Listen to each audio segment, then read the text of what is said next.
ওয়ালাইকুম আসসালাম। আসসালামু আলাইকুম স্যার। আসসালাম। সবাই ভালো আছেন না? জি স্যার, আপনি ভালো আছেন? হ্যাঁ, আলহামদুলিল্লাহ ভালো আছি। অলরেডি 5 মিনিটস লেট হয়ে গেছে আমাদের। সবাই পড়াশোনা করেছেন তো না? জি স্যার। আজকে কি উপস্থিতি কম? আমরা কি 1-2 মিনিট দেখবো? না তো হইবে, ক্লাস শুরু করতে পারেন, সমস্যা নাই। আচ্ছা, ঠিক আছে।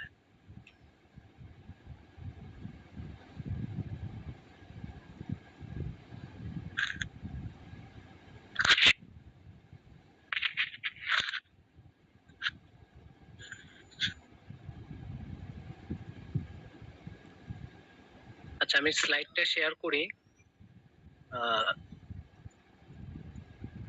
আমাকে একটু সময় দিয়ে সহায়তা করবেন প্লিজ।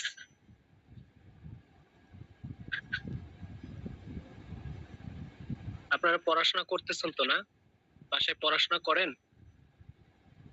G sir. একজন বলল।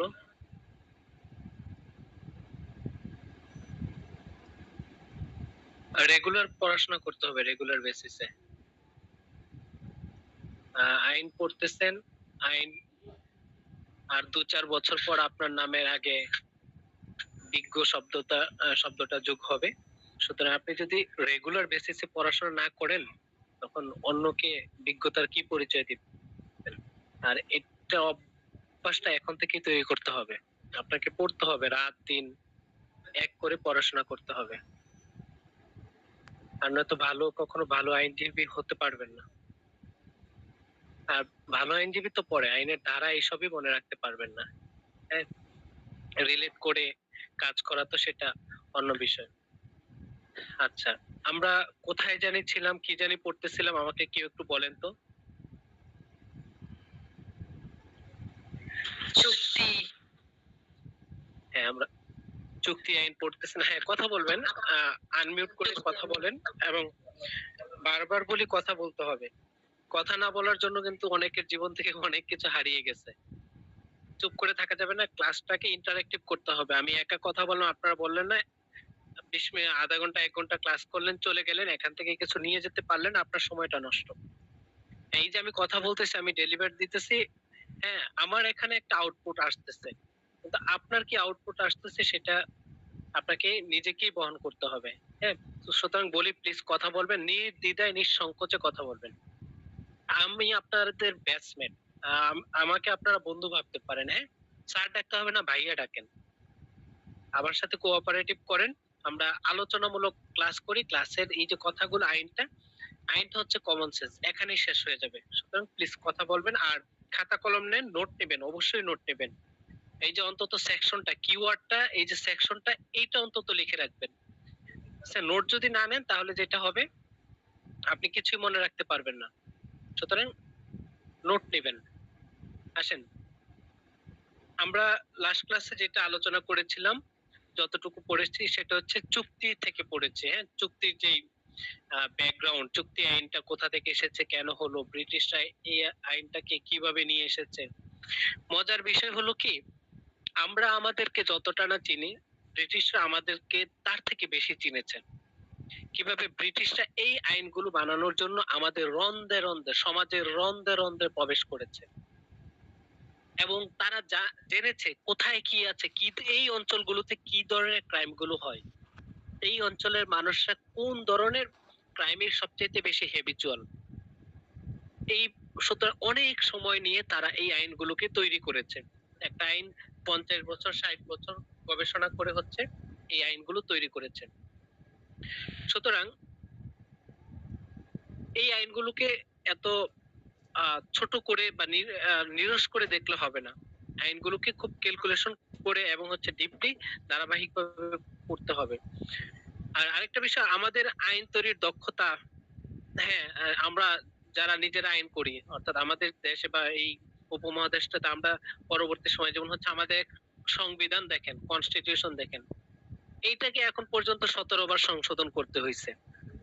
অথচ এই আইনগুলো ব্রিটিশরা তৈরি করেছে 100 200 300 বছর আগে। এখন পর্যন্ত একটা দুইটা সেকশন বাদ দিয়ে 90% আইনগুলো টিকে আছে। আইনের 90% অংশ টিকে আছে। সুতরাং একটু ভালো করে দেখবেন যে কন্ট্রাক্ট অ্যাক্ট 1872 আমরা এটার প্রিভিয়াস হচ্ছে অংশগুলো দেখেছি, আইনটা কত সালে হয়েছিল, কিভাবে এসেছিল, এর উৎপত্তি, এই এই এই বিষয়গুলো দেখেছি। তারপর আমরা আজকে আমরা একটু ব্রিফটি পড়বো, আর একটু কালকে থেকে একটু বেশি পড়বো। আপনারা একটু মানসিক একটু প্রস্তুতি নিয়ে রাখেন এবং হচ্ছে আমার সাথে সাথে নোট নেবেন। আসুন, সর্বপ্রথম আমাকে একটা বিষয় এনশিওর করেন, আপনারা বলেন যে কন্ট্রাক্ট অর্থাৎ চুক্তি বলতে আপনি কি বুঝেন? স্বাভাবিক কথায়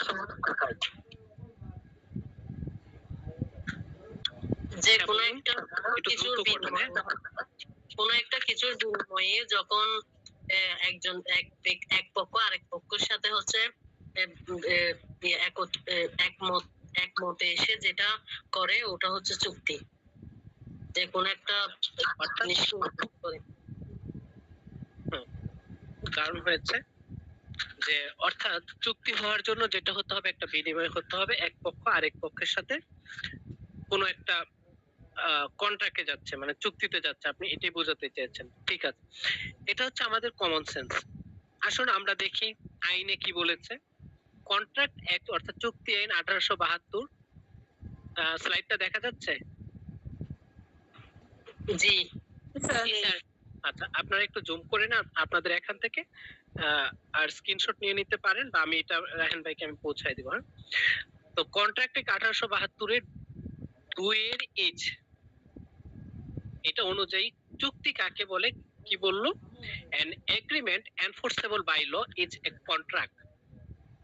an agreement enforceable by law is a contract. অর্থাৎ চুক্তি হওয়ার জন্য আপনার কি হতে হবে? একটা এগ্রিমেন্ট হতে হবে। এগ্রিমেন্টটা কি হতে হবে? Enforceable by law. এই এগ্রিমেন্টটা এনফোর্স করতে হবে, কিসের মাধ্যমে করতে হবে? সেটা হচ্ছে আইনের দ্বারা হচ্ছে এগ্রিমেন্টটাকে এনফোর্স করতে হবে। দুইটা বিষয়, একটা হচ্ছে এগ্রিমেন্ট থাকতে হবে এবং সেই এগ্রিমেন্টটা এনফোর্সেবল বাই ল, তাহলে কি হবে? একটা চুক্তি হবে। এই বিষয়টা কেমন? খুব সিম্পল একটা উদাহরণে আসি আমরা। আমি সকালবেলা 8টার সময় বাসা থেকে বের হলাম, আমার গন্তব্য হচ্ছে আমি ঢাকা জজ কোর্টে যাব। তো ঢাকা জজ কোর্টে যাওয়ার জন্য আমি বাসে উঠলাম। বাসে ওঠার পর এই যে তার সাথে আমার কি হলো, আমি বাসে উঠলাম, বাসে উঠে আমি ভাড়া দিলাম, সে আমাকে নিয়ে গেল সদরঘাট। দুইজনের মধ্যে যে একটা ইন্টারঅ্যাকশন, 10 টাকা ভাড়া 20 টাকা ভাড়া দিলাম, সে আমাকে সদরঘাট পর্যন্ত পৌঁছে দিল। এই যে ভাড়ার যে বিষয়টা, এটা হচ্ছে একটা এগ্রিমেন্ট। আর আমি যে তাকে লফুলি, এই ভাড়াটা তো আমি তাকে অবশ্যই লফুলি দিয়েছি, ইলিগালি তো দেই নাই। তো সুতরাং এই যে লফুলি আমি তাকে পেমেন্টটা করলাম, এটা হচ্ছে এনফোর্সেবল বাই ল, অর্থাৎ যেটা আইন দ্বারা বলবৎযোগ্য হয়। আমি যদি বিপরীতভাবে একটা উদাহরণ দেই, আমার একজনের সাথে দীর্ঘদিনের পথ চলা, হঠাৎ করে আমি তাকে একদিন বললাম যে তোমাকে আমার খুব ভালো লাগে, আমি তোমাকে বিয়ে করব।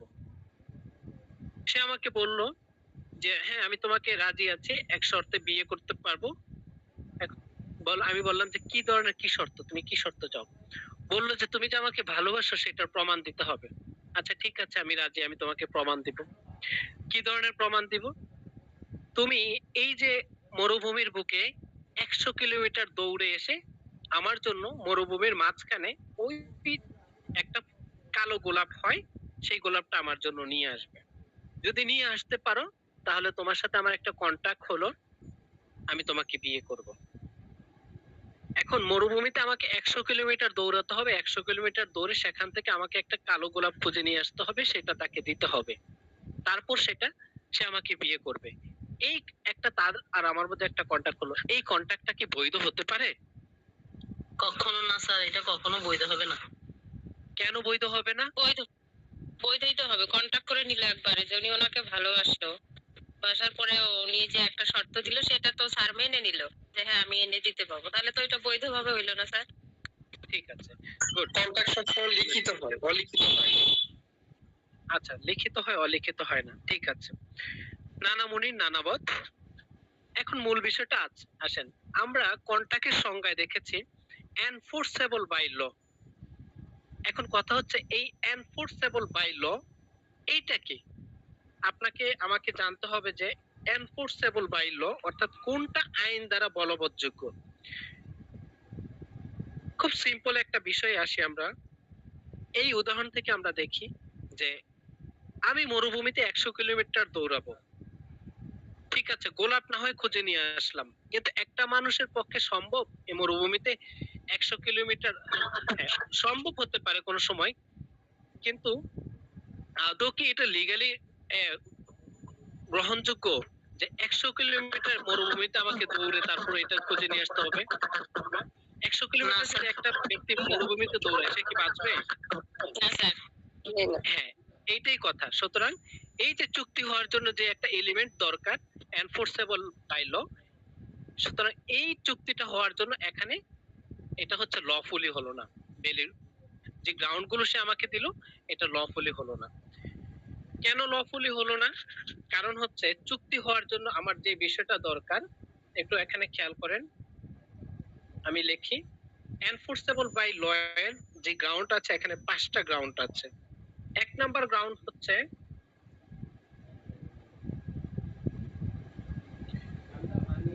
Competency of the party. আপনারা কি দেখতে পাই নাই। এবার দেখা যায়?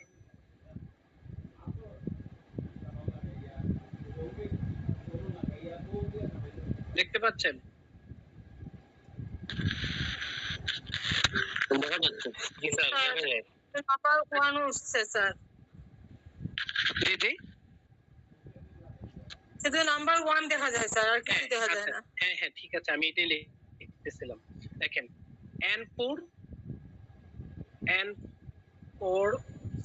Enforceable by law. Enforceable by law এই বিষয়টা কখন হবে, অর্থাৎ কখন আইন দ্বারা বলবৎযোগ্য হবে একটা চুক্তিতে? নাম্বার 1, যদি হচ্ছে সেটা competency of the party. Competency of the party, আপনি আপনি আপনার যার সাথে চুক্তি করবেন, ঠিক আছে, তাকে এই রকম শর্ত আপনি দিতে পারবেন না যেটা করার জন্য সে কম্পিটেন্ট না। অর্থাৎ চুক্তি করার জন্য যে জিনিসটা সর্বপ্রথম দরকার সেটা হচ্ছে কম্পিটেন্সি হতে হবে, যোগ্য হতে হবে। এই চুক্তিটা করার জন্য সে যোগ্য হতে হবে। এই 1 নাম্বার গ্রাউন্ড। 2 নাম্বার গ্রাউন্ড হচ্ছে ফ্রি কনসেন্ট। আমি এসে আপনার মাথায় পিস্তল ধরিয়ে বললাম, তখন পিস্তল ধরলাম যে তুমি আমাকে এই ধরনের শর্ত দিয়েছো, বিয়ে করতে হবে, 100 কিলোমিটার মরুভূমির বুকে আমাকে দৌড়াতে হবে এবং সেটার জন্য তুমি আমাকে সময় বেঁধে দিয়েছো 7 দিন। এটা কি আদৌ সম্ভব? কখনো সম্ভব না মানুষের পক্ষে। আমি মনে ইম্পসিবল একরকম। হ্যাঁ, তো যেটা হয়, তো তুমি আমাকে এই ধরনের শর্ত দিয়েছো, আমি তোমার শর্ত মানলাম না, এখন আমাকে তোমার বিয়ে করতেই হবে। যদি না করো, এই আমি পিস্তল বের করলাম পকেট থেকে, তোমার মাথায় ঠেকালাম, আমি এখন তোমাকে গুলি করব। অথবা তার বৃদ্ধ বাবা তার সামনে বসে আছে হুইল চেয়ারে, বাবার মাথায় পিস্তল ধরে তাকে ব্ল্যাকমেল করলাম যে আমাকে এখন তোমার বিয়েতে কবুল বলতে হবে, না তো তোমার বাবাকে আমি হত্যা করব। এটা কি ফ্রি কনসেন্ট হলো? না স্যার, হলো না, না স্যার। হলো না। কারণ এখানে কি ছিল? জোরপূর্বক ছিল, একটা ফোর্স ছিল, জি। তাকে ফোর্স করা হয়েছে এই কাজটা করতেই হবে। সুতরাং এটা ফ্রি কনসেন্ট হতে পারে না। সুতরাং এইটাও এনফোর্সেবল বাই ল না। 2 নাম্বার গ্রাউন্ড গেলাম। 3 নাম্বার গ্রাউন্ডে আসি আমরা। চুক্তি করার জন্য একটা অবজেক্ট হতে হবে। অবজেক্টটা কেমন? যেমন আজকে আমি একটা ফানি ভিডিও দেখতেছিলাম। ফানি ভিডিওতে একটা ছেলেকে একটা হচ্ছে এলাকার হচ্ছে গণ্যমান্য ব্যক্তি মনে হয়, হ্যাঁ এই ধরনের, অর্থাৎ আইকনিক আইটেম যেটা আর কি নেতা টাইপের, সে ডাকলো। ডাকার পর সে এসে আমাকে বলতেছে তোমার সাথে আমার একটা কন্টাক্ট আছে। কি কন্টাক্ট? তোমাকে আমার এই 5 কেজি গাঁজা সাপ্লাই দিতে হবে। এখন তাদের দুইজনের মধ্যে চুক্তি হলো সে তাকে 5 কেজি গাঁজা সাপ্লাই দিবে। এখন এইটা কি, এই যে চুক্তিটা, এটা কি লফুল? গাঁজাটা কি অবজেক্ট, যে এখানে চুক্তির অবজেক্ট হচ্ছে গাঁজা, তো এই গাঁজাটা কি লফুল? অবজেক্টটা কি লফুল হলো এখানে? আবার আরেকজন বললো সে হচ্ছে একটা প্রতিষ্ঠানের স্বত্বাধিকারী, সে এসে বলতেছে সে হচ্ছে একটা ওষুধ কোম্পানির মালিক, সে এসে বলতেছে তুমি আমাকে 5 কেজি গাঁজা দিবা, আমি এটা হচ্ছে ম্যানুফ্যাকচারিং এর কাজে লাগাবো। কি আমার ম্যানুফ্যাকচারিংটা কি হবে? এটা দিয়ে আমি ওষুধ তৈরি করব। এখানে কি চুক্তিটা কি লফুল হবে? Yes sir. কেন লফুল হবে? এটা বৈধ কাজে, এটা তো বৈধতা ভাবে চলতেছে স্যার। হ্যাঁ, অর্থাৎ আমাদেরকে অবজেক্টটা দেখতে হবে।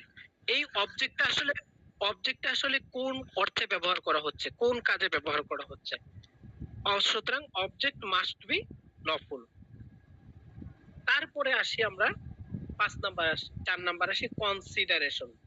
Consideration must be lawful.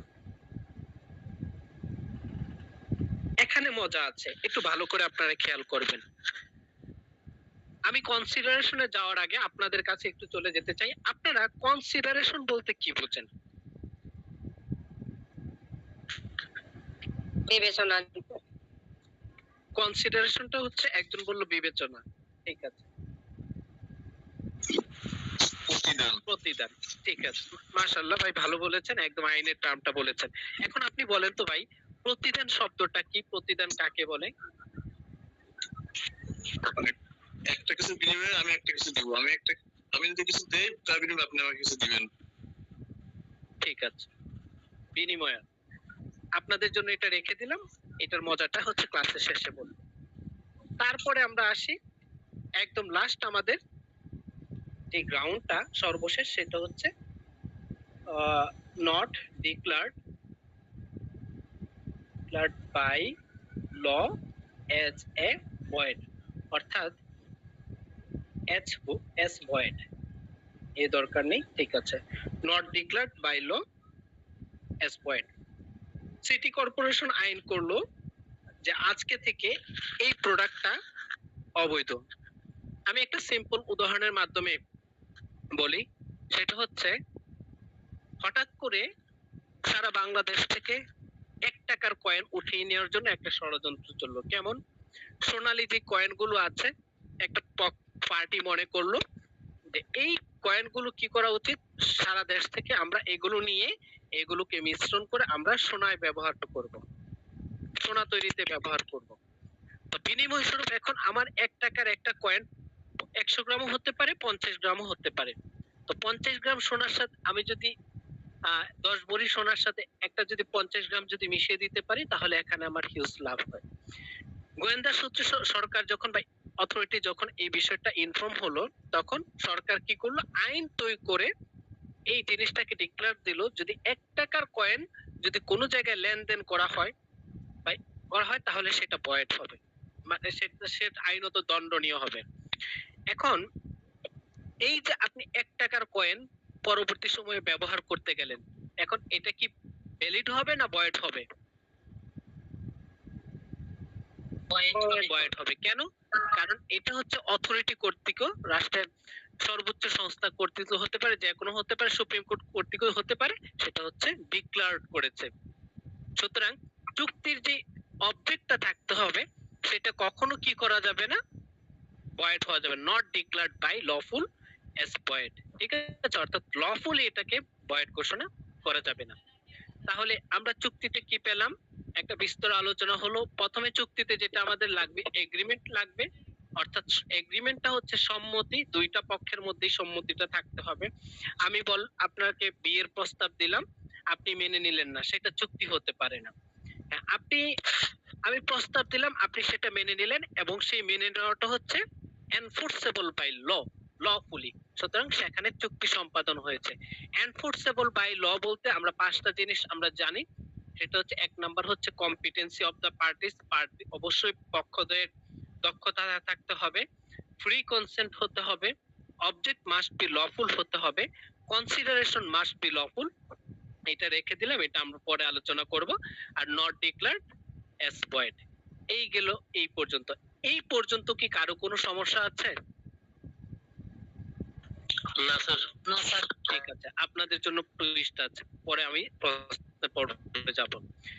অর্থাৎ যখন এই লাইনটা কোট করি, যখন দুই বা ততোধিক ব্যক্তি কোনো বিষয়ে সম্মত হয় এবং সেই চুক্তিটি আইনত বলবৎযোগ্য হয়, তখন সেটাই হচ্ছে কি চুক্তি।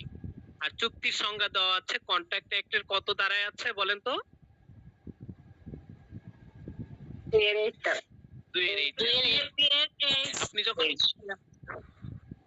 আপনি যখন পরীক্ষা দিতে যাবেন তখন এই চুক্তির সংজ্ঞাটা আসবেই, 100% আসবে। যে কোনো পরীক্ষায় যান, চুক্তি আইন থেকে প্রশ্ন হওয়ার অর্থই হলো চুক্তি কি এটা প্রশ্ন আসা, অথবা ঘুরিয়ে প্রশ্ন আসা। আপনি যদি খাতার মধ্যে দ্য কন্ট্রাক্ট অ্যাক্ট 1872 এর এজ অনুযায়ী চুক্তি হচ্ছে an agreement enforceable by law।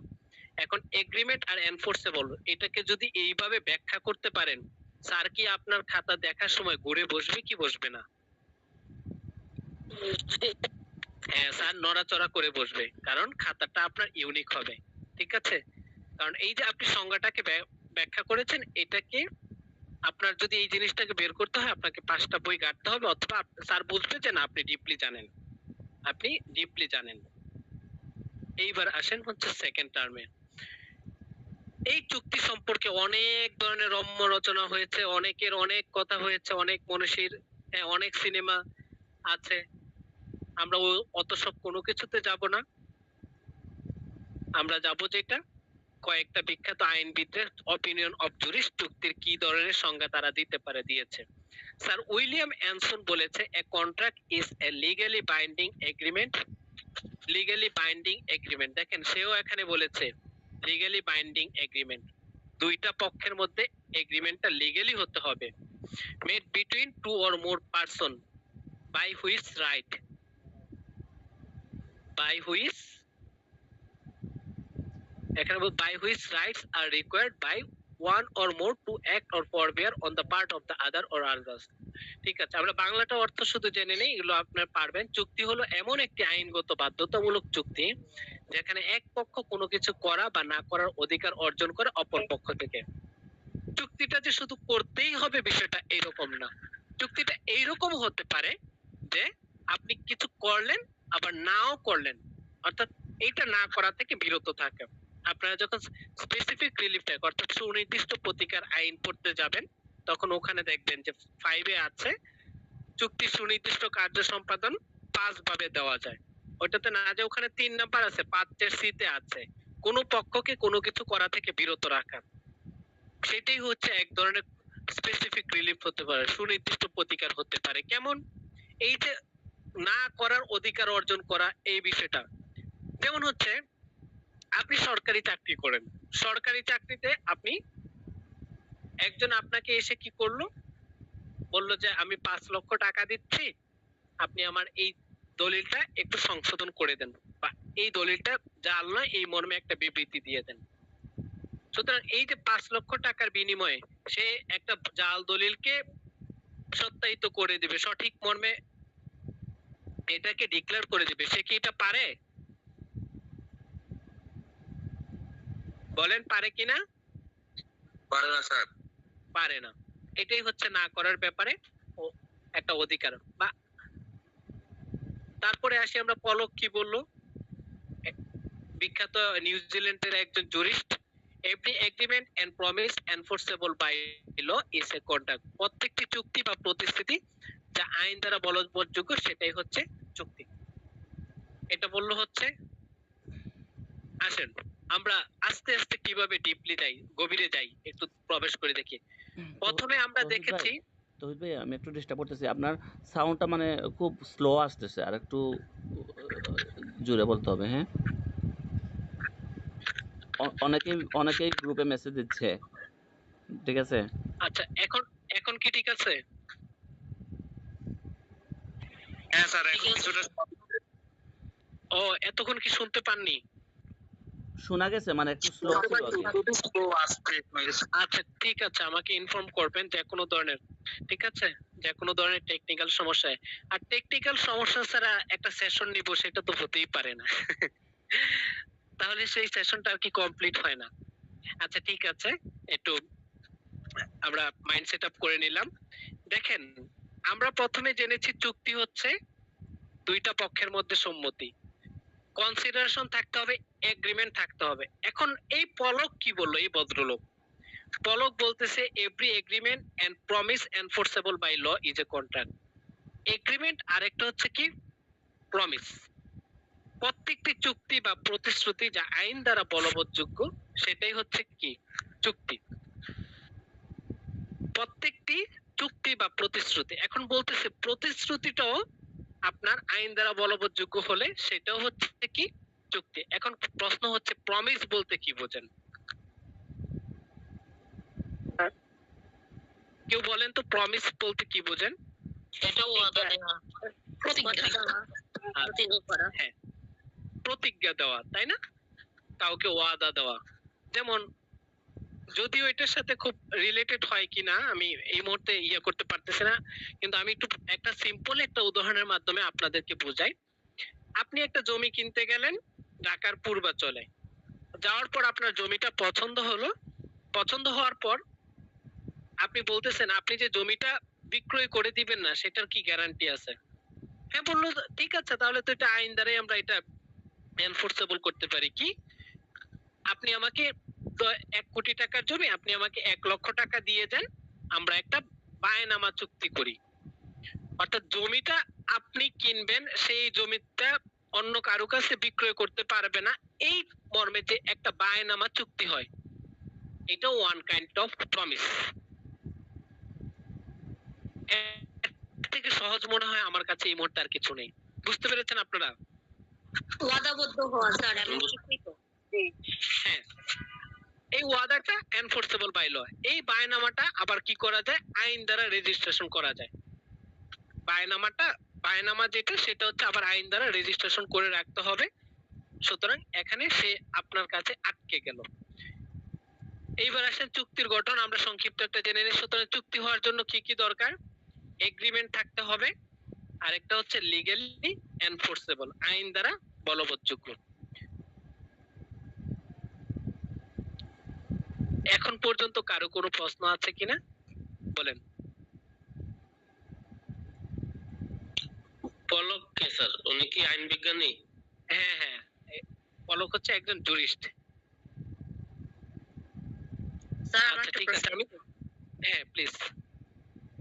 Sir আমি এই যে জমির ব্যাপারে যে বললেন, যেটা আমরা কন্টাক্ট করলাম, কন্টাক্ট বলতে যে কাগজপত্র ঠিক করলাম যে ঠিক আছে আমার কাছেই উনি জমিটা বিক্রি করবে, এটা একটা কাগজে লিখেও দিল, কিন্তু এটা আমি আইনের মাধ্যমে করলাম না, এমনি আমরা আমরা নিজেদের মধ্যে যদি চুক্তিটা করি, তাহলে এটা কি পরবর্তীতে যদি দেখা যাচ্ছে যে উনি কথাটা রাখলো না, তখন কি আমি আইনের কাছে সহায়তা পেতে পারি?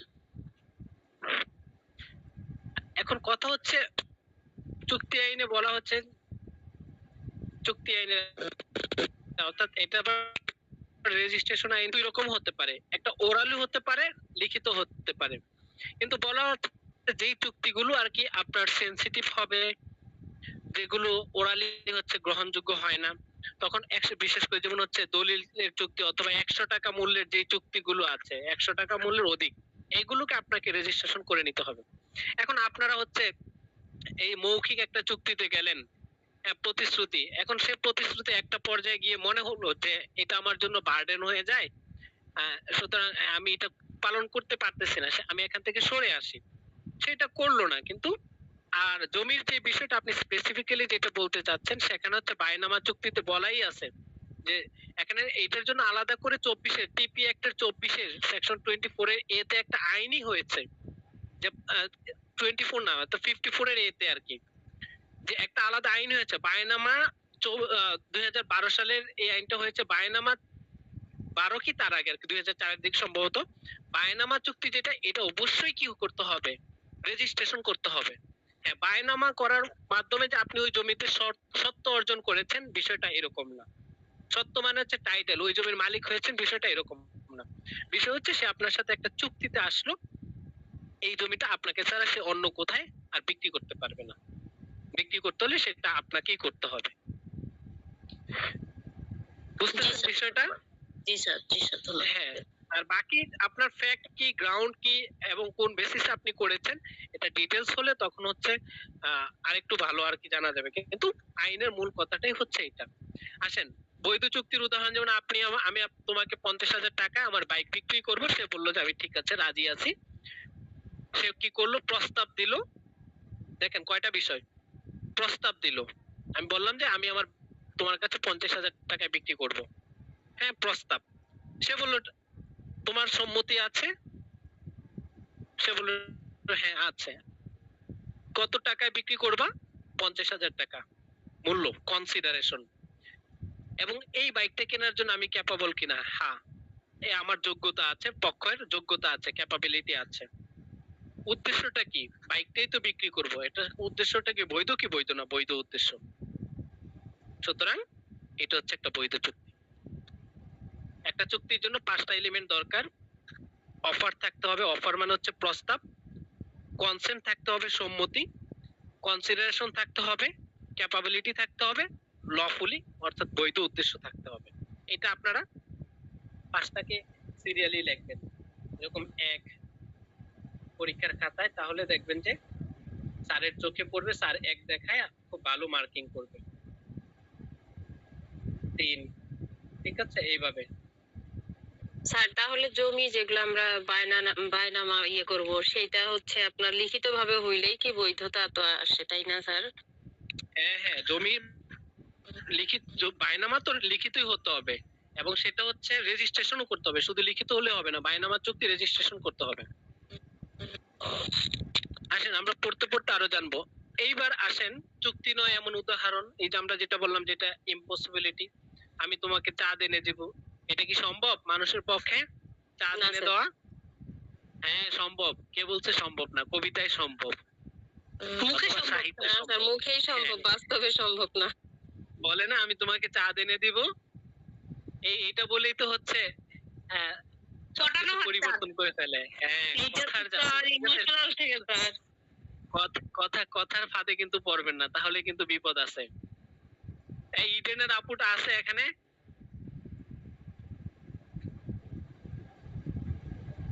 আচ্ছা, ওই একটা গল্প ছিল তো ইডেন নিয়ে। আচ্ছা, আরেকদিন হবে।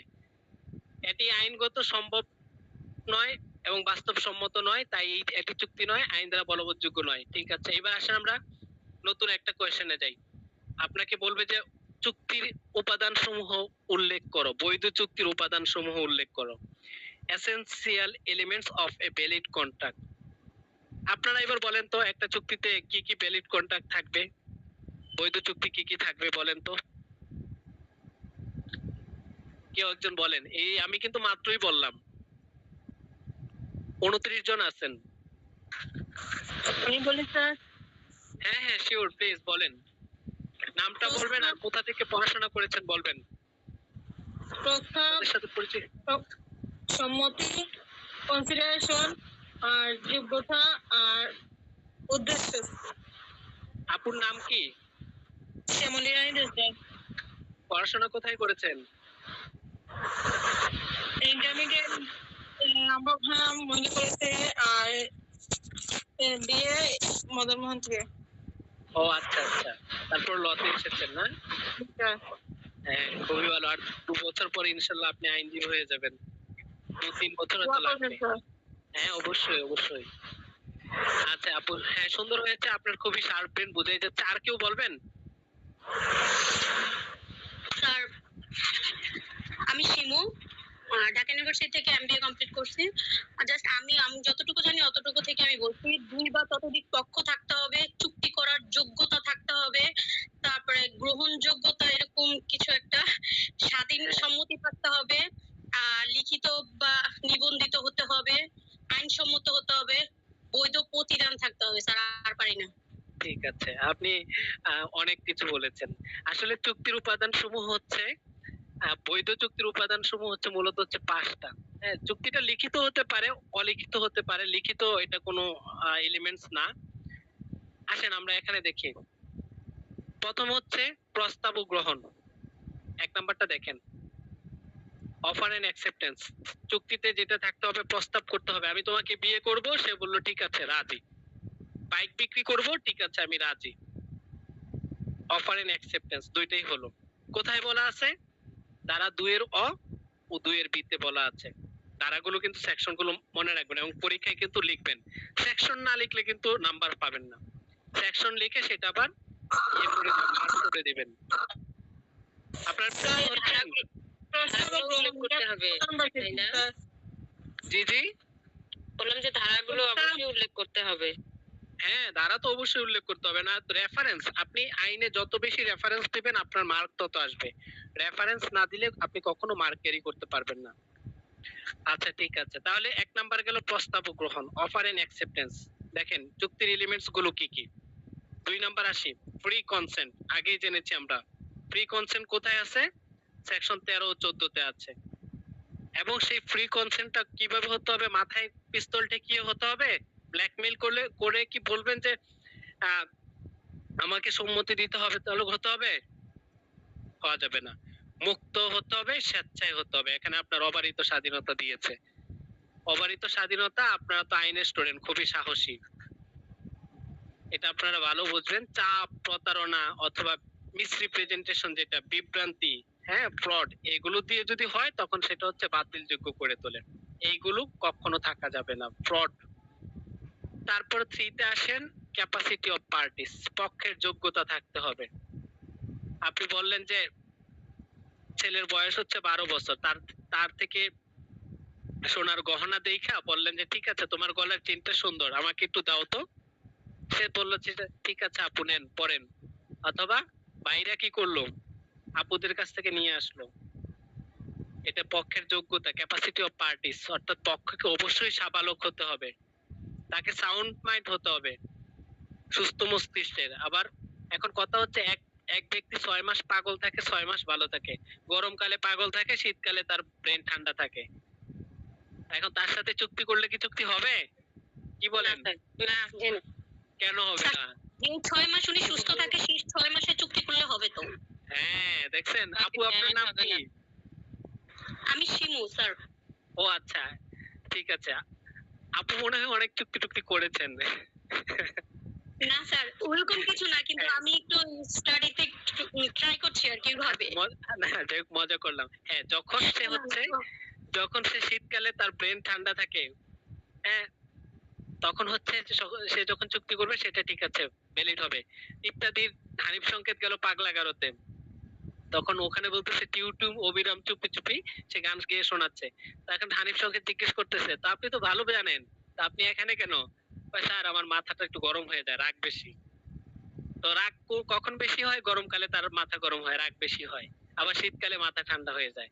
সুতরাং সে যখন হচ্ছে সাউন্ড মাইন্ডে থাকবে তখন হচ্ছে তার চুক্তিটা ভ্যালিড হবে, অর্থাৎ ক্যাপাসিটি অফ পার্টিস, এটাও তার একটা ক্যাপাসিটি। 16 বছরের কিশোরের সাথে চুক্তি করলে তা বৈধ নয়, কারণ সে অপ্রাপ্তবয়স্ক। এবার আসেন লফুল কনসিডারেশন, বিনিময়যোগ্য দান। চুক্তির যে অবজেক্টটা, দেওয়া এবং নেওয়া, গিভ এন্ড টেক, সেটা অবশ্যই কি হতে হবে? লফুলি হতে হবে। অবজেক্টটা লফুলি হতে হবে, এই বিষয়ে আর না বলি। বৈধ উদ্দেশ্য, লফুল অবজেক্ট হতে হবে, চুক্তির উদ্দেশ্য হতে হবে বৈধ উদ্দেশ্য, লফুল অবজেক্ট। আর স্লাইড দেখা যায় না। স্লাইড কি দেখতে পাচ্ছেন না আপনারা? পাচ্ছি তো। দেখতে পাচ্ছি। আপনি আবার জয়েন করেন ওখান থেকে, হ্যাঁ ইয়ে হয়ে আবার জয়েন করেন, দেখবেন দেখা যাবে। বৈধ উদ্দেশ্য হতে হবে, আইনসঙ্গত উদ্দেশ্য হতে হবে। আইনসঙ্গত উদ্দেশ্য যদি না হয়, অবৈধ বা নীতি বিরুদ্ধ হয়, তখন হচ্ছে সেটা বৈধ উদ্দেশ্য হওয়া যাবে না। এখন আমার কথা হলো, এখানে আমার একটা প্রশ্ন আছে। প্রশ্ন হচ্ছে, আপনি বাংলাদেশে একটা গ্রামে গেলেন, গ্রামে গিয়ে দেখলেন তারা হচ্ছে 30 তারিখ অর্থাৎ সৌদি আরবের সাথে মিলিয়ে হচ্ছে কি করে, ঈদ করে। ঈদ ঈদ আবার- আবার আপনি ঢাকাতে আসেন, এখন এসে দেখতেছেন ঢাকাতে হচ্ছে বাংলাদেশে যেদিন চাঁদ দেখা যাবে, অর্থাৎ ওই নিয়ম, আরেকটা নিয়ম অনুসারে তারা ঈদ করে, পালন করে। এখন কথা হচ্ছে, আপনি কি তাদেরকে এটাতে বাধা দিতে পারবেন? এই এগুলো একটা উদাহরণ। 2 নম্বর উদাহরণে আসেন, আপনার দেশ, একটা সমাজের কালচার হচ্ছে ওই অঞ্চলটাতে কখনো পুলিশ ঢুকতে পারবে না। কেন? পুলিশ কখন যাবে? যখন তাদের সামাজিক যে প্রথা আছে, রীতিনীতি আছে। বান্দরবনের একটা অঞ্চলে গেলেন, সেখানে সমস্ত বিচার সালিশ যা কিছু হবে সেটা তাদের অঞ্চলে তাদের প্রথা অনুসারে হবে। আবার আপনি যদি রাষ্ট্রীয় আইনের সাথে করতে চান, রাষ্ট্রীয় আইনে এটার একটা ভিন্ন ধাপ আছে। তারা ধর্মীয় সংস্কৃতিতে একরকম, রাষ্ট্রীয় আইনে আরেক রকম। এখন আমাকে প্রশ্ন হলো যে তাদের যে হচ্ছে এই যে রীতিনীতি প্রথা, এগুলো কি লফুল কিনা? তারা যদি তাদের প্রথা অনুসারে যদি কোনো ধরনের চুক্তি করে, তার বিয়ের কথাই ধরেন অথবা কেনা বেচার কথাই ধরেন, তারা তাদের সংস্কৃতি অনুযায়ী চুক্তি করলো, এটা কি লফুল হবে কিনা? জি স্যার। না, হবে স্যার। তবে স্যার রাষ্ট্রীয় যদি কোনো আইন থাকে সেটাকে ফলো করে, তারপর যদি অতিরিক্ত প্রয়োজন হয় তারা তাদের সংস্কৃতি বা অন্য যে আইন আছে ওটা ফলো করবে স্যার। আচ্ছা, ঠিক আছে। আর যারা বললেন যে হবে, এটা কেন হবে? যেহেতু তাদের সংস্কৃতি অনুসারে স্যার এটা করা হবে। এই অনুযায়ী তাদের রীতি যদি বৈধ হয় স্যার তাহলে হবে স্যার। রীতি বৈধ হলে হবে। আচ্ছা, আমি যেটা প্রসঙ্গটা টেনেছিলাম সেটা হচ্ছে বিয়ের প্রসঙ্গ টেনেছি। অর্থাৎ বিয়েটা হচ্ছে একটা কালচারাল মুভমেন্ট। এটা হচ্ছে পারিবারিক আইন, পারিবারিক পার্সোনাল ল। তো যখন আপনি আপনার সংস্কৃতি বা আপনার রীতিনীতি পার্সোনাল ল অনুসারে করবেন, সুতরাং সেখানে রাষ্ট্রীয় আইন কোনো ধরনের কোনো ইফেক্ট ফেলতে পারবে না। বুঝতে পেরেছেন বিষয়টা?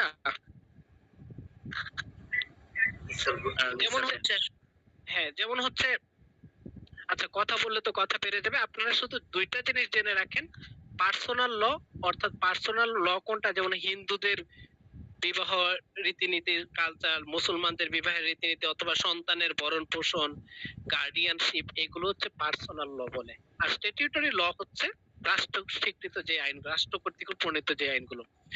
আচ্ছা, কন্ট্রাক্টে আবার চলে আসি। তারপরে দেখেন 6 নাম্বার হচ্ছে এনফোর্সিবিলিটি বাই ল। এটা নিয়ে অনেক কথা বলছি, এটা দ্বারা 10 বলা আছে, আপনারা ওই সেকশনটা উল্লেখ করে দিবেন যখন ব্রিফ করবেন চুক্তিতে। এনফোর্সেবল বাই ল, এটার 5টা এলিমেন্টস বলেছি, 5টা এলিমেন্টস থাকলে সেটা এনফোর্সেবল বাই ল হবে। বন্ধুদের মধ্যে আমি তোমার জন্মদিন উপহার দেব বলা প্রতিশ্রুতিতে আদালতে বলবৎযোগ্য নয়। একটা উদাহরণ নিয়ে এসেছিলাম, বলেন তো এটা কেন আদালতে, এটা কোর্ট কেন কনসিডারেশনে নেবে না?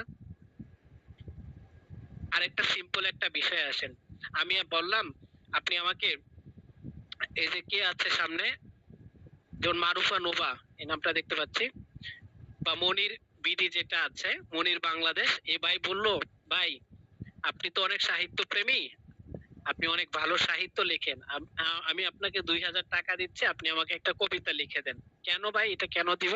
বললো যে আমি এটা জন্মদিনে বিশেষ একটা গিফট দিব, কাউকে পড়ে শোনাবো। এখন জন্মদিনের দিন তো আমি আর দিতে পারলাম না, টাকা তো আমি ঠিকই নিয়ে নিলাম। এখন আপনি কি আমার বিরুদ্ধে মামলা করতে পারবেন? বা এটা কি স্পেসিফিক, অর্থাৎ সুনির্দিষ্ট ভাবে কি এটা এনফোর্স করতে পারবেন?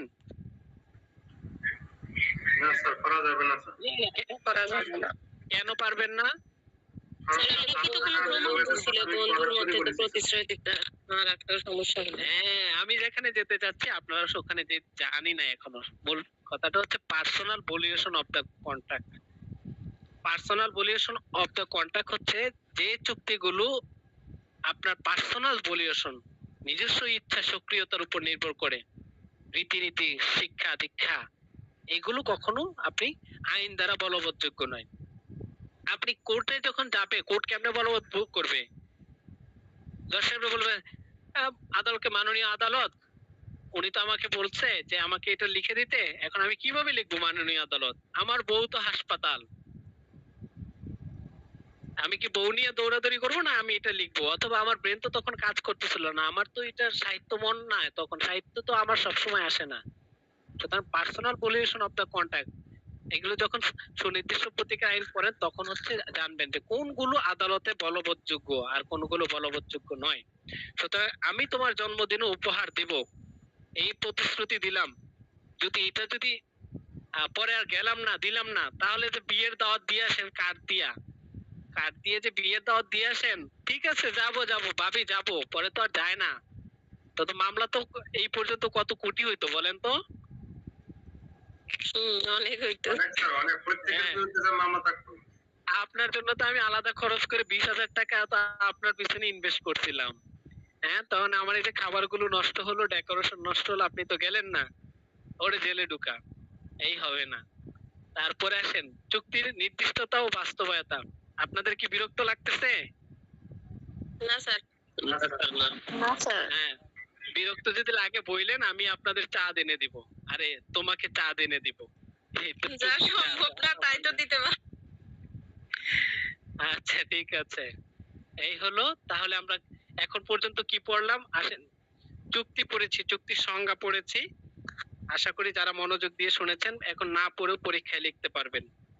চুক্তির সংজ্ঞা পড়েছি, বিখ্যাত আইনবিদদের সংজ্ঞা দিয়েছে, এটা পড়েছি আমরা।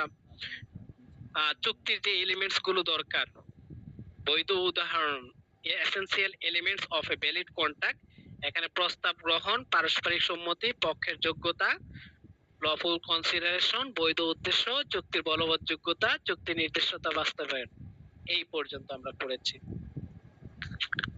এইবার আসেন হচ্ছে, আমি আরেকটু সময় নিব, এই 2 মিনিটের মধ্যে ক্লাস শেষ করে দেবো, আপনারা বিরক্ত হবেন না। প্রমিসের কথাটা আমরা বলেছিলাম, প্রতিশ্রুতি, এই একটা শব্দ টার্ম ছিল, যে পলকেই তো এই শব্দটা বলেছিল যে চুক্তি হচ্ছে প্রতিশ্রুতি দান করা। তো প্রতিশ্রুতিটা কেমন? প্রতিশ্রুতিটা হচ্ছে ধারা 2 এর বিতে আছে সেকশন 2B, যাকে প্রস্তাব দেওয়া হয়েছে সে যদি প্রস্তাবে সম্মতি হয়। আসেন ইংলিশটা পড়ি, ইংলিশ লিখবেন আপনারা পরীক্ষা, বাংলার পাশাপাশি ইংলিশ লিখবেন, স্যার খুব খুশি হবে, ভাববে যে আপনার গ্রেভিটি আছে, এই এই ছাত্রটা বা এই ছেলেটা এই মেয়েটা ভালো জানে। এইগুলো হচ্ছে চারের চোখ আটকে যাবে তখন আপনার খাতায়। When the person to whom the proposal is made signifies his assent thereto. When the person to whom যাকে the proposal is made, প্রপোজালটা দেওয়া হয়, signifies his assent thereto, তার সম্মতি নেওয়া হয়, the proposal is said to be accepted. যাকে proposal দেওয়া হয় সে যদি এটাতে সম্মতি দেয়, অ্যাসেন্ট থাকে, তাহলে ধরে নেওয়া হবে সে প্রপোজালটা কি হয়েছে, গ্রহণযোগ্য, সে অ্যাকসেপ্ট করেছে। এ proposal when accepted becomes a promise. যখনই প্রপোজালটা অ্যাকসেপ্ট করবে সেটাই হচ্ছে কি, প্রতিশ্রুতি। প্রতিশ্রুতি হয়ে যাবে। যাকে প্রস্তাব দেওয়া হয়েছে সে যদি প্রস্তাবে সম্মতি দেয়, সেই প্রস্তাব প্রতিশ্রুতিতে রূপ নেয়। আরো বলতে হবে প্রতিশ্রুতির বিষয়ে? না স্যার, বুঝতে পারছি স্যার। হ্যাঁ, খালি বাইকের উদাহরণটাই আসে, আমি তোমাকে, ঠিক আছে, হ্যাঁ, এই যে বলে আমি তোমাকে আমার বাইকটি 50,000 টাকায় দিব, সুতরাং এই যে তার যে প্রস্তাব এবং সে এটাতে সম্মতি দিয়েছে, এটাই হচ্ছে একটা প্রতিশ্রুতি। আর কনসিডারেশনটা কি? এই যে বলছিলাম যে মজা আছে কনসিডারেশন। আসেন এবার কনসিডারেশনে আসেন। একটা লাইনকে ভেঙে 400-500 পেজের ব্যাখ্যা করা যায়, আমি তো ওই পর্যন্ত যাচ্ছি না, শর্টকাট মেরে দিচ্ছি আপনাদের। কনসিডারেশন হচ্ছে প্রতিদান। প্রতিদানটা কেমন? প্রতিশ্রুতি দাতার ইচ্ছা অনুযায়ী প্রতিশ্রুতি গ্রহীতা বা অন্য কেউ যদি কিছু করে বা না করে, অথবা ভবিষ্যতে কিছু করার বা না করার প্রতিশ্রুতি দেয়, সেটাকে কি বলা হয়? কনসিডারেশন, প্রতিদান। এই যে একজন ভাই বলছিল কনসিডারেশন শব্দের অর্থ প্রতিদান, অর্থাৎ বিপরীতে যখন কিছু দেওয়া হবে অথবা নেওয়া হবে, ভবিষ্যতে কিছু করার বা না করার প্রতিশ্রুতি দেয়, সেটাই হচ্ছে প্রতিদান। সেকশন 2A-D এইটাই বলা আছে 1872 কন্ট্রাক্ট এক্ট। উদাহরণ দেখি আমরা একটা, কেমন? ক বললো যে আমি তোমার বাড়ি রং করব যদি তুমি আমাকে 5,000 টাকা দাও। ক রাজি হয় এবং পরে টাকা দেয়। তো এই যে টাকা দিছে সে কি এমনি এমনিই দিছে? না, রং করার পর দিছে টাকা। এখানে 5,000 টাকাটাই হচ্ছে প্রতিদান। 5,000 টাকা যেটা দিয়েছে এটা প্রতিদান, কারণ এটা প্রতিশ্রুতির জন্য বিনিময় স্বরূপ এই জিনিসটা এটা তাকে দেওয়া হয়েছে। আসেন এইবার আপনাদের কাছে চলে যাই, খুব সিম্পল, দেখি আপনাদের একটা আইকিউ টেস্ট করি। সারাদিন তো শুধু বলেন প্রমিস করো, প্রতিদান করো। এখন আপনারা বলেন যে প্রমিস এবং কনসিডারেশন এই দুইটার মধ্যে কি সম্পর্ক, বা পরীক্ষায় আসলো differences between promise and consideration, promise এবং প্রতিজ্ঞা এবং হচ্ছে প্রতিদানের পার্থক্য আলোচনা করুন, তখন আপনি কি লিখবেন বলুন? যে বলতে পারেন তার জন্য গিফট আছে, সারপ্রাইজ আছে, বিকাশ করে দিব। এই যে ভাই, আমি কি মিথ্যা বলতে পারি? আমি বলে মিথ্যা প্রতিশ্রুতি দিচ্ছি।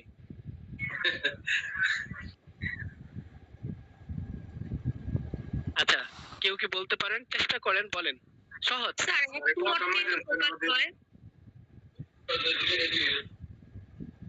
হ্যাঁ হ্যাঁ বলেন। স্যার দুটো তো একই অর্থে স্যার, প্রকাশ পায়। হ্যাঁ আপু, এখানেই তো সাধারণ মানুষ আর আপনাকে পার্থক্য করবে। আপনি যে আইনের স্টুডেন্ট, এখানেই তো আপনাকে আর সাধারণ মানুষের মধ্যে পার্থক্য করবে।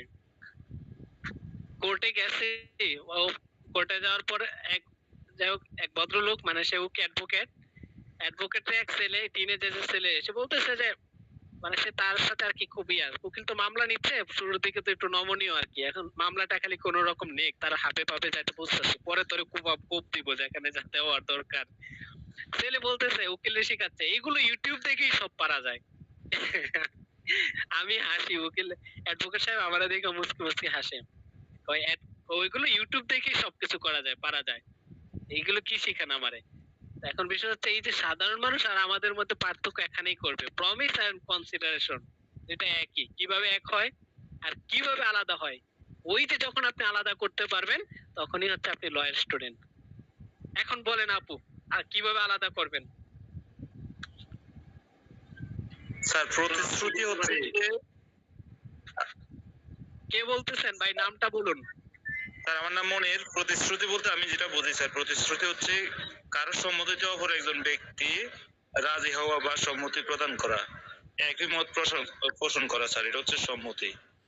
আর প্রতিদান হচ্ছে স্যার, প্রতিদান হচ্ছে কোনো ব্যক্তি কোনো কিছু দান করলে তার বিপরীতে কোনো কিছু বিনিময় করাটা হচ্ছে যে প্রতিদান, বা অন্য কিছু দান করা, সেটা হচ্ছে প্রতিদান, আমি যেটা বুঝি স্যার। আচ্ছা ঠিক আছে, আর কেউ কিছু বলো, কে জানি বলতেছিলেন, বলেন তো ভাই, নামটা আমার নাম বলবেন। অমৃত স্যার। জি জি, স্যার আমার নাম অমৃত স্যার। অমৃত। অমৃত জি স্যার। আচ্ছা ঠিক আছে। প্রতিদান স্যার একটা হচ্ছে স্যার প্রতিজ্ঞা স্যার, যেটা আমি স্যার কারো কাছে দায়বদ্ধতা থাকবো স্যার, কাজ করবো, সেই কাজটা আমার স্যার সম্পূর্ণরূপে তা করতে হবে, এটা আমি তার কাছে দায়বদ্ধ, প্রতিজ্ঞা হিসেবে করতে হবে স্যার। আর প্রতিদানটা স্যার আমি করতেও পারি, না করতে পারি, এটা তার কাছে স্যার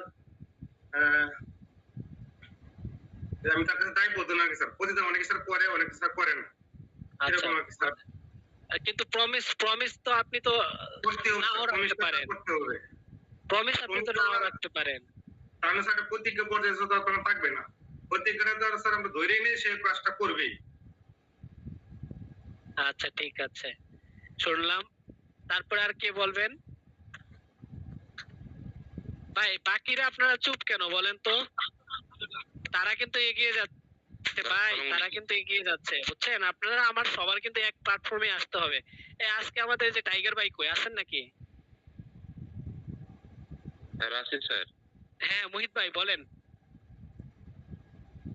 স্যার প্রমিস মানে আমি একজনের কাছে, মানে এখানে প্রমিসটা বলতে গেলে আমি বলতেছি কি যে আমি আপনাকে এটা হচ্ছে প্রতিজ্ঞা করলাম, আমি আপনাকে, যেমন স্যার আমি কৃষি কাজের উদাহরণ দিয়ে বলি স্যার, যে একটা মানে কৃষক একটা তার জমির মালিককে বললো যে আচ্ছা ঠিক আছে, আজকের দিনের ভিতরে আমি আপনাকে অর্ডার করতেছি যে এই কাজটা সম্পূর্ণ করে দিব। তো স্যার সে তার সর্বাত্মক চেষ্টা দিয়ে সেটা করবে। এখন সে প্রমিস করছে যেটা, সেটা সে রাখতেও পারে আবার নাও রাখতে পারে। কিন্তু স্যার কনসিডার মানে এটা হচ্ছে বিনিময়ের বিষয়টা। তো স্যার এখানে বলা হচ্ছে যে কনসিডারটা হচ্ছে এমন যে এইখানে যেমন বলছে যে, যেমন সেই কৃষকের বিষয়টা বলছে যে যদি তুমি এই কাজটা করে দিতে পারো তার বিনিময়ে তোমাকে আমি এই টাকাটা দিব। তাহলে স্যার এইখানে দুই ভাবে অর্থটা ব্যবহার করছে, যে আসলে প্রমিস করছে।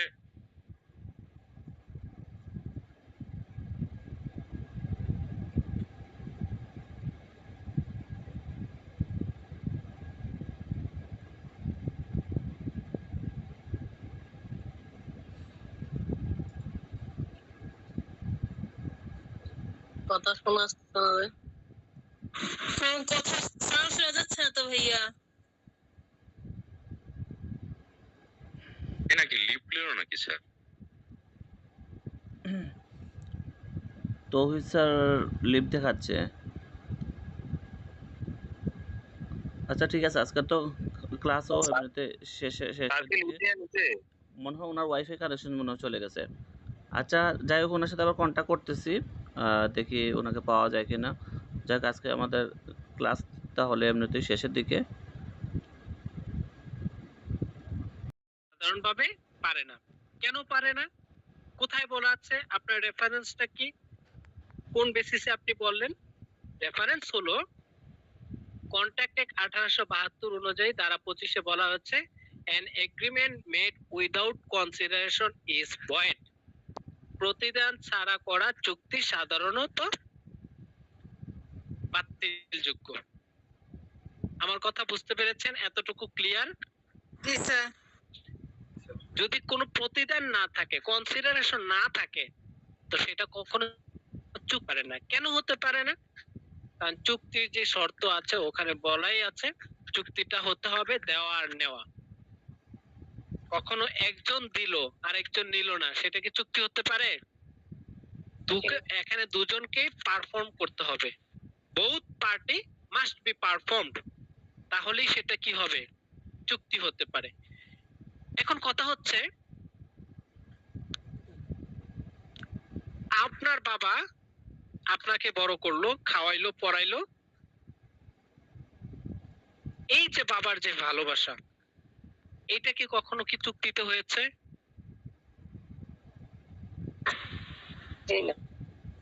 মায়ের ভালোবাসা কি কখনো চুক্তিতে হয়? আপনার আপনার ভরণ পোষণ আমি নিব, আপনাকে আমি বিয়ে করলাম, আপনার ভরণ পোষণ আমি নিব, এটা কি চুক্তিতে হয়? জি স্যার। এটা তো চুক্তি হওয়ার কথা স্যার। কেন চুক্তি হওয়ার কথা? ভরণ পোষণ বিয়ে করা লিখিত ভাবে এটা বিয়েটা হচ্ছে বিয়েটা হচ্ছে একটা কন্ট্রাক্ট। মুসলিমের বিয়েটা একটা আপনার ভরণ পোষণ নিতে হবে, গার্ডিয়ানশিপ নিতে হবে, যাবতীয় কিছু নিতে হবে, এটা আমি কন্ট্রাক্ট আপনার সাথে করে নিয়েছি। কিন্তু বাবা তার সন্তানকে ভরণ পোষণ দিবে, বাবার সন্তানের আদর ভালোবাসা, মায়ের ভালোবাসা, এগুলো কখনো কন্ট্রাক্ট হতে পারে না। দেখেন কিভাবে নিয়ে এসেছি। তবে কিছু বিশেষ ক্ষেত্রে রয়েছে ধারা 25-এর অধীনে কনসিডারেশন ছাড়া কোনো চুক্তি বৈধ হতে পারে। কোন কোন ক্ষেত্রগুলোতে কনসিডারেশন ছাড়া একটা চুক্তি বৈধ হতে হবে? প্রেম ও স্নেহবশত প্রতিশ্রুতি, natural love and affection, natural love and affection, এটা হচ্ছে একটা কনসিডারেশন ছাড়া এখানে একটা চুক্তি হতে পারে। কেমন? আত্মীয়দের মধ্যে স্নেহ ভালোবাসার ভিত্তিতে স্বেচ্ছায় প্রদানকৃত প্রতিশ্রুতি লিখিত এবং রেজিস্টার কৃত হতে হবে। এই চুক্তিটাও হচ্ছে কি করতে পারেন, আপনি লিখিত করে নিতে পারেন। কেমন? একজন পিতা তিনি লিখিত রেজিস্টার কৃত দলিলের মাধ্যমে বলেন, আমি আমার একমাত্র ছেলে কে আমার 2 লাখ টাকা দিচ্ছি কারণ আমি তাকে ভালোবাসি। বুঝা গেছে?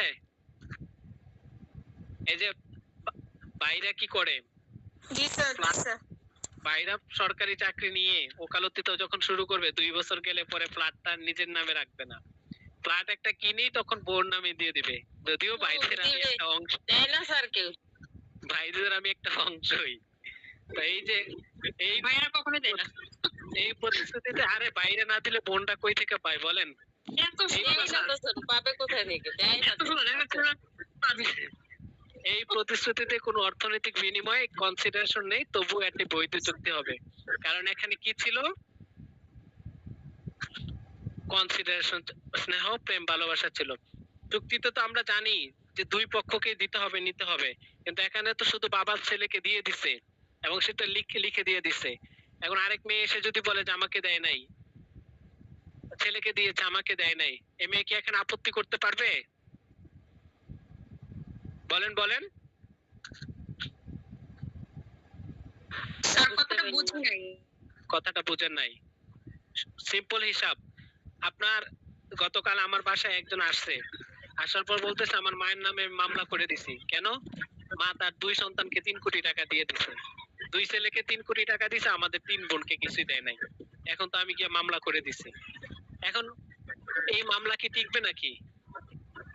টিকবে স্যার, কেন দিবে না? অধিকার তো আছে সবার। হ্যাঁ, এখন আপনি যদি আইন জানেন, আপনি তো তখন এখানে এসে মারপ্যাচ দিবেন। এই যে সেকশন 25, কোর্ট তো মামলা তো কোর্টে ওঠার আগেই খালাস, আসামি খালাস। কেন? 25-এর 1-এ আপনি গিয়ে প্রমাণ করলেন যে দেখেন আইন এটা আছে, স্নেহ ভালোবাসার বশবর্তী হয়ে মা ছেলেকে দিয়ে দিল 3 কোটি টাকা। আপনি এটা কি আটকাতে পারবেন? পারবেন না। মা দিয়ে দিছে, মায়ের ইচ্ছা হয়েছে, মায়ের আছে দিয়ে দিছে। কেন স্যার আমাদেরকে দিল না যে? ওদেরকে কেন একা দিবে? আমরাও তো তাদেরই সন্তান। এখন এই যে ওই তো জায়গায় বলা আছে যে ওদের মেয়েদের বিয়ে হওয়ার পরে তো স্যার এই অংশের অর্ধেক মেয়েরা পায়। এখন এখন গাউনটা তো এখানেই, গাউনটা সাধারণ সেন্সে তো আমরা দেখি একটু পরে বলবো জজ সাহেব টাকা খাইয়া তারপরে মামলা তো ঘুরে ফেলছে, কিন্তু আইনে তো এটা বলছে 25-এ, যে আমি তো আইনটা আপনার সামনেই তুলে দিলাম। জজ সাহেব একটু পর তো জজ সাহেবকে গালাগালি দিবেন। প্রেম ও স্নেহবশত প্রতিশ্রুতি 25-এর 1, আত্মীয়দের মধ্যে স্নেহ ভালোবাসার ভিত্তিতে স্বেচ্ছায় প্রদানকৃত প্রতিশ্রুতি এবং সেটা লিখিত এবং রেজিস্টারকৃত হতে হবে। আবার উদাহরণে দিয়েছি যে কব একজন পিতা লিখিত রেজিস্টারকৃত দলিলের মাধ্যমে, ধরেন হেবা দলিলই করলো অথবা গিফট করলো, গিফটের মাধ্যমে ছেলেকে জমি দিয়ে দিল, অথবা তার যে অ্যাকাউন্টে 3 কোটি টাকা ছিল দিয়ে দিল 2 ছেলেকে, তা আবার বললো যে আমি ছেলেকে ভালোবাসা দিয়ে দিছি। তাহলে স্যার এটা দান করলো, একবারে দিয়ে দিল যেটা সেটা তার, এটা কোনো আপত্তি থাকলো না। এটা আবার হেবা মূল্য হয়, দলিল মূল্য হয়, এটা তো দলিল মূল্য করতে পারে, পারে না? এই একটা বিষয়। 2 নাম্বার আসেন, অনেক রাত হয়ে গেছে, বৃষ্টির দিন, শীত লাগতেছে, যদিও আমার গরম লাগতেছে, আমার আশা মানে অন্যদেরকে বললাম আর কি যাদের শীত লাগে। স্যার দরকার হলে কফি নিয়ে আসতেছি, তারপর ক্লাস কন্টিনিউ করেন। আরে না আপু, পাস্ট ভলেন্টারি সার্ভিসেস, অতীত স্বেচ্ছাসেবী সেবা, অতীত স্বেচ্ছাসেবী সেবাটা দেখেন, পাস্ট ভলেন্টারি সার্ভিসেস, যেটা ধারা 25-এর 2-এ বলছে একজন ব্যক্তি অপরজনকে পূর্বে কোনো উপকার করেছে, উপকারটি স্বেচ্ছায় করেছে, উপকার গ্রহণকারী পরে প্রতিশ্রুতি দিয়ে কিছু ফেরত দেওয়ার। এটা দেখে তো আমার একটা মুভির কথা মনে পড়ে গেল, মিউজিসাইজ, ইরানি একটা মুভি আছে। ওই গুলি করলো, গুলি করার পর তার 7 সন্তান ছিল, ছোটটা ছিল সব একদম একদম পঙ্গু। এখন সবাই বড় ভাইরা তাদের নিয়ে খোঁচা হাসি ঠাট্টা মশকরা করতো, তোমার তো বিয়ে হবে না, কে তোমাকে বিয়ে করবে। পরে বাবা কোর্টে গেল, একজনকে গুলি করলো, সে হচ্ছে ওই লোকটাকে বাঁচালো। সে এখন বলল যে আপনার সাথে আমি আত্মীয় করতে চাই, আপনার ঋণ আমি সারা জীবন বহন করব। কিভাবে বহন করব? আমার একটা মেয়ে আছে, আপনার একটা ছেলেকে দিয়ে আমার মেয়েটাকে নিয়ে যান। এখন বলতেছে আমার মেয়ে তো ছেলে তো হচ্ছে বোবা, মানে এই যে পঙ্গু আর কি, অটিজম। বলতেছে ঠিক আছে অটিজম, সমস্যা নেই, এটা নেই। আপনার এত সুন্দর মেয়ে আমার ছেলেকে দিবেন? তো এই যে সে হচ্ছে ভালোবেসে, সেটা হচ্ছে কি পাস্ট ভলেন্টারি সার্ভিস, অতীত স্বেচ্ছাসেবী সেবা। এই সেবাতে সে হচ্ছে তার মেয়েকে দিয়েছে। তার 7 পরের 6 ভাই তো ওই বউ দেখে তো একদম অবাক, তাদের বউ কি আর তার বউ কি। আরেকটা দেখেন, ক খ কে দেখেছে খ রাস্তায় আহত হয়ে পড়েছে, সে রাস্তায় খ কে হাসপাতালে ভর্তি করে এবং চিকিৎসার খরচ দেয়। 1 মাস পরে খ বলে তুমি আমার জীবন বাঁচিয়েছো, আমি তোমাকে 50,000 টাকা দিব। 5,000 টাকা খরচ করছে না, 50,000 দিয়ে দিবে। এখানে কি আপনি আটকাতে পারবেন? আটকাতে পারবেন। কনসিডারেশন নেই, সে ইচ্ছা করে দিয়ে দিচ্ছে, আমি দিয়ে দিচ্ছি, সমস্যা কি তোমার? এই হচ্ছে ব্যতিক্রম 2। আরেকটা ব্যতিক্রম কাট হয়ে গেছে যা বুঝতেছি। আরেকটা ব্যতিক্রম এই ধরনের আর কি, ভালোবাসা অর্থাৎ যেগুলো হচ্ছে হিউম্যানিটির উপর তৈরি করে হয়, যে কনসিডারেশন গুলো, এগুলো চুক্তির অংশ না, কনসিডারেশন ছাড়া একটা বৈধ চুক্তি হতে পারে, কিন্তু এইসব গ্রাউন্ডে হবে, কিন্তু lawfully agreement made without consideration is void. প্রতিদান ছাড়া কখনো চুক্তি হতে পারে না, কারণ চুক্তির অংশই হলো আপনি দিবেন, সে নিবে, এবং দুজনকে পারফর্ম করতে হবে।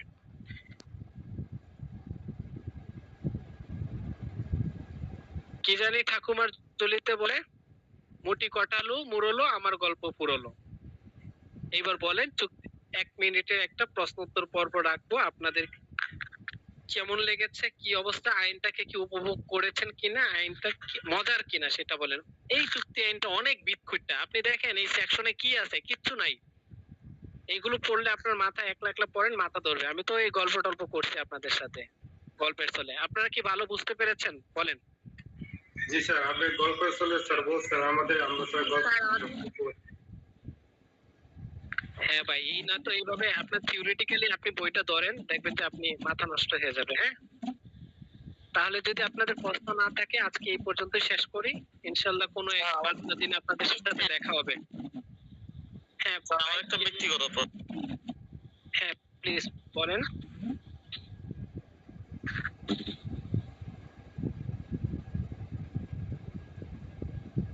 বলেন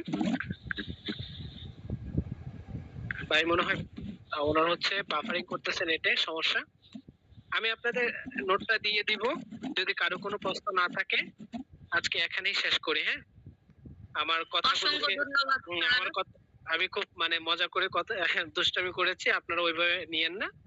না না স্যার তৌহিদ ভাই, ব্যক্তিগতভাবে বইটা যখন প্রাণবন্ত পড়ি করলাম। তখন অনেক আচ্ছা, কঠিন মনে তৌহিদ হয়, ভাই। বাট আপনি যখন পড়ান তখন অনেক সহজ মনে হয়। আমি আইনটা অনেক মজা। আমি যে আমি বলি এই আমি আবার বলি, সমস্ত ক্রেডিট কিন্তু রায়হান ভাইয়ের। রায়হান ভাই প্ল্যাটফর্মটা তৈরি করেছে বিধায় কিন্তু এই যে আমরা এখানে জড়ো হতে পারতেছি। আচ্ছা, এটা তো আর সম্ভব না ছিল না এটার কোনোদিন। বিষয় রায়হান ভাইয়ের আচ্ছা প্রতি এটা বিষয় বাদ, এটা আলাদা। প্ল্যাটফর্মের ব্যাপারে গত 3 বছর ধরে ইনশাল্লাহ অনেক প্রশংসা হ্যাঁ পাচ্ছি। ইনশাআল্লাহ অনেক আলহামদুলিল্লাহ। দূর যাবে এটা ইনশাআল্লাহ। এই ক্লাসের ব্যাপারে বলি, গত যখন পরশুদিন না গতকালকে যখন আপনার সাথে কথা হলো, আপনি বললেন যে এটা একটা বোরিং সাবজেক্ট, ভাল লাগে না। তো আজকে হ্যাঁ হ্যাঁ দেখি বলতেছিলাম একেবারে ভাই, বাদ দেন। আজকে তো মনে হয়েছিল আমরা তো সাহিত্যের ক্লাস করতেছি, আমি তো মনে হচ্ছিল যে কলেজে ফার্স্ট ইয়ারে বাংলা ক্লাস করতেছি। জি জি, আজকে অনেক লাগতো। হ্যাঁ হ্যাঁ, এরকম রায়হান ফিলিং ছিল। রায়হান ভাইরে বলতেছিলাম, বিরক্তি প্রকাশ করতে, ভাই এটা কোনো সাবজেক্ট মানে কথা বলা যায় না, কিছু না ভাই, বাদ দেন, অন্য সাবজেক্ট দেন। না, রায়হান ভাই পরে বলে যে, খুব স্যার ভালো নামটির লাগছে। কারণে সাবজেক্টটা এত কঠিন থেকে সহজ হয়ে গেছে। হ্যাঁ সামনে ইনশাআল্লাহ চেষ্টা করব প্রাণবন্ত রাখার, দোয়া করবেন আমার জন্য, আপনারা নামাজে একটু দোয়া করবেন, আর কিছুই লাগবে না। হ্যাঁ অনেক অনেক শুভকামনা জি তৌহিদ স্যার, ভাই। অবশ্যই দোয়া করি। তাহলে এই পর্যন্তই জি, থাকুক। আপনাকে অনেক ধন্যবাদ, অনেক ভালো একটা ক্লাস সবাই ভালো থাকবেন, আর হ্যাঁ এই যে পড়াশোনা করবেন কিন্তু সবাই, ঠিক আছে? প্রত্যেকদিন 1 স্যার ঘন্টা আধা চারটার ঘন্টা নিয়ম করে পড়বেন। আমরা অবশ্যই পড়াশোনা করব। ঠিক আছে, আল্লাহ হাফেজ আপু, ভাইয়া, আসসালামু আলাইকুম।